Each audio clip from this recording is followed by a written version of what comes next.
Très bien. Merci beaucoup. Donc, je voulais simplement me présenter. Je suis Valeska Changival, je suis chef de projet médical Vive Healthcare France. Je vais vous présenter l'étude Donning et je vais être l'oratrice de l'étude. Je ne participe pas à l'étude, mais je présente pour, comme on dit, le study team. Et je veux aussi remercier l'AFRAVI pour me donner la possibilité de présenter cette étude et aussi aux modérateurs. On sait qu'une des problématiques importantes pour les pays du Sud, c'est souvent nos patients se retrouvent en échec virologique et donc, excusez-moi, il est nécessaire de regarder les options pour passer à une deuxième ligne de traitement. Et donc, dans cette étude Donning, nous allons regarder l'option avec le dolutegravir associé avec 2 analogues nucléosidiques, ceci recommandé par l'OMS.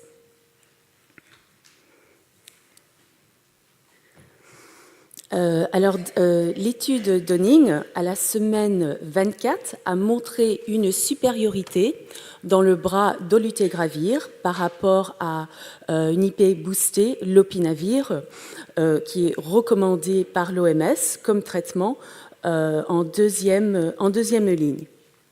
Et nos patients étaient en échec virologique confirmé, donc ça veut dire qu'à 2 fois, ils avaient une charge virale de plus de 400 copies par ml.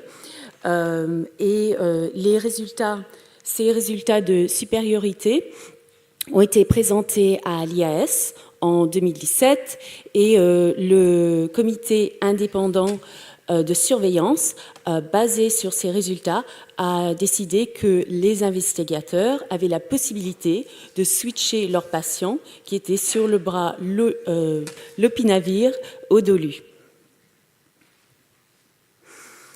Donc, si on regarde le schéma de l'étude, donc j'ai déjà parlé du critère d'éligibilité, mais ce que je n'ai pas dit, c'est que ces patients-là, ces sujets, n'avaient pas de résistance aux IP ni aux INI.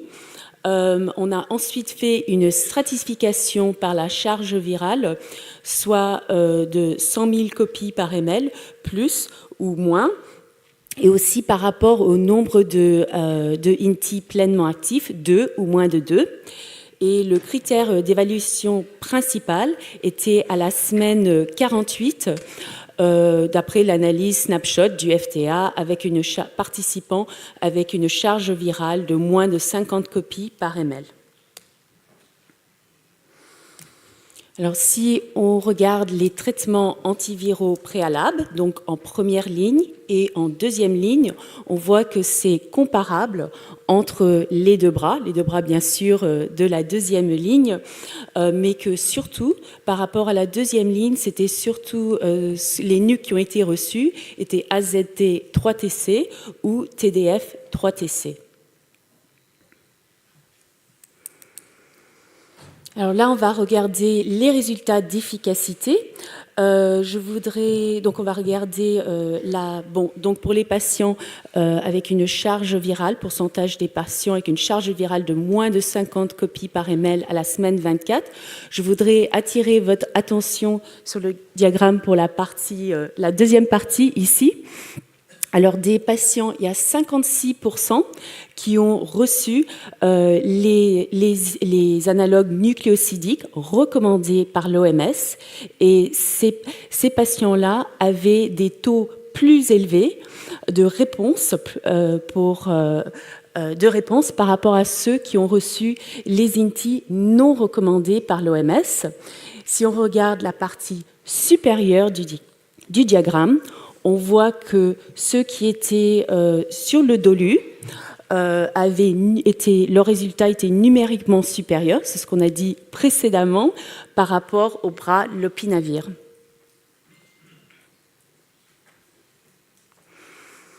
Alors passons aux échecs virologiques confirmés.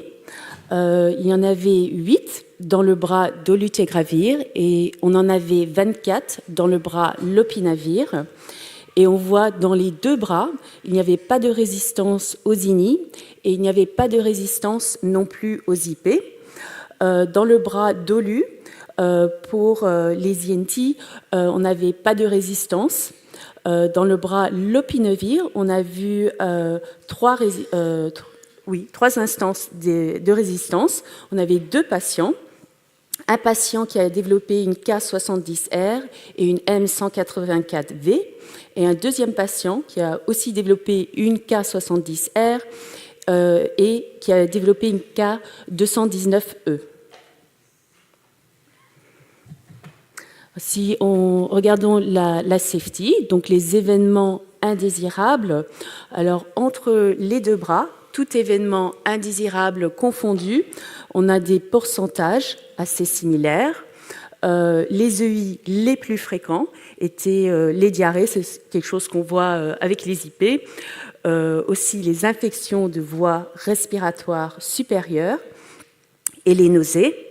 Tous les EI pour neuropsychiatriques étaient similaires, les pourcentages étaient similaires, comparables, je dirais, entre les 2 bras.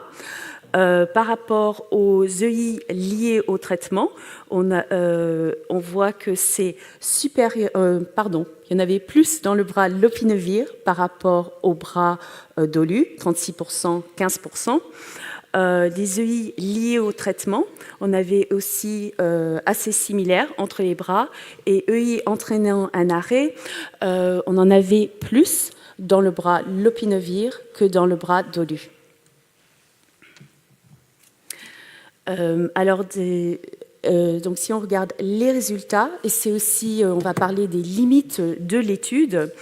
Donc on voit, ce que je veux attirer votre attention, c'est le deuxième bullet point. On a fait un test de génotypage pour déterminer quels étaient les analogues nucléosidiques qui ont été donnés en 2e ligne. Ce que l'on voit, c'est que si on compare ceci à d'autres études qui ont été faites avec des patients qui étaient similaires, donc en échec virologique en première ligne, et on passe en 2e ligne, si on parle des études Second Line et Earnest, où les tests de génotypage n'ont pas été faits, on a eu des résultats assez similaires, c'est-à-dire que peut-être qu'un test de génotypage n'est pas nécessaire et qu'on peut suivre justement les recommandations de l'OMS pour le choix des analogues nucléosidiques. Donc, en conclusion, pour Dunning, on a montré que le dolutegravir, associé avec 2 analogues nucléosidiques, pourrait être une option de 2e ligne pour des patients qui sont en échec virologique en première ligne et surtout dans les pays à ressources limitées. Merci beaucoup. Et je voulais aussi remercier, je n'ai plus la slide avec bien sûr l'équipe qui a participé pour cette étude. Merci. Merci.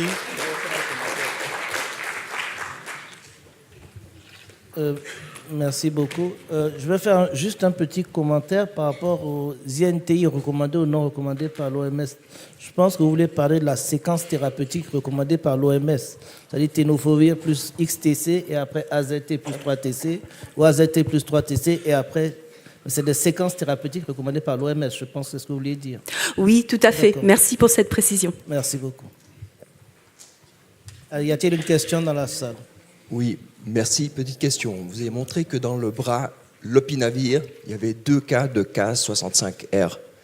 Est-ce que c'était des résistances émergentes durant la seconde ligne, ou est-ce que ces résistances étaient déjà présentes lors du switch de la première à la 2e ligne? Très bien, merci. Donc, c'était des résistances qui avaient déjà été identifiées avant le choix de traitement pour la 2e ligne. Une question? Oui. Oui. Oui, une question par rapport aux résultats en fonction de la charge virale. Dans Second Line, ils ont testé le raltegravir et on voyait que le raltegravir était supérieur au LOPI pour les charges virales supérieures à 100 000, mais pas inférieures à 100 000. Dans Doledi, on a pu montrer que la réponse aux IP était très mauvaise pour les personnes qui avaient une charge virale supérieure à 100 000 au moment de l'échec. Avez-vous observé des différences en fonction de cette charge virale? Je vais peut-être je vais peut-être donner la question. Non, je vais peut-être laisser quelqu'un d'autre répondre à cette question.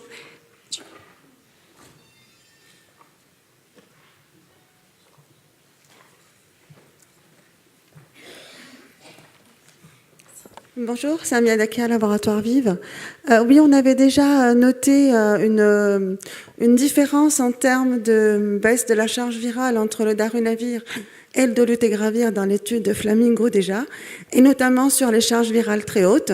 On sait très bien que c'était dû, enfin, on a supposé que c'était dû au fait qu'on le sait, la descente de la charge virale est plus lente avec les IP que ne l'est avec les inhibiteurs d'intégrase et donc le dolutegravir. Et clairement, on a vu dans Flamingo, également versus atazanavir et même dans l'étude Downing, que c'était drivé par les charges virales très hautes, cette supériorité qu'on voit INI versus IP. Oui. Est-ce que ça la répond à question votre était question plus par rapport, pour les moins de 100 000 copies, est-ce que vous observez une différence entre IP et DOLU Entre LOPI et DOLU, pour les moins de 100 000 copies, Second Line ne montrait pas de différence entre LOPI et raltegravir pour les patients à moins de 100 000 copies. On n'a pas regardé ça en fait. On sait qu'on a été supérieur à l'opinavir, quelle que soit la charge virale, chez les plus de 100 000 et également chez les moins de 100 000. Mais c'est tout ce que je peux vous dire. Je vais juste rajouter pour dire on va présenter des résultats ultérieurement, plutôt vers la fin de l'année par rapport à cette stratification de la charge virale. Merci beaucoup. On va passer au prochain orateur qui est, je pense, Dr Joseph Fokam. C'est vous le prochain orateur. Vous avez fait une présentation sur la suppression de la charge virale du VIH des adultes, adolescents et enfants sous traitement antirétroviral. Évaluation dans l'ère du traitement pour tous au CIRC.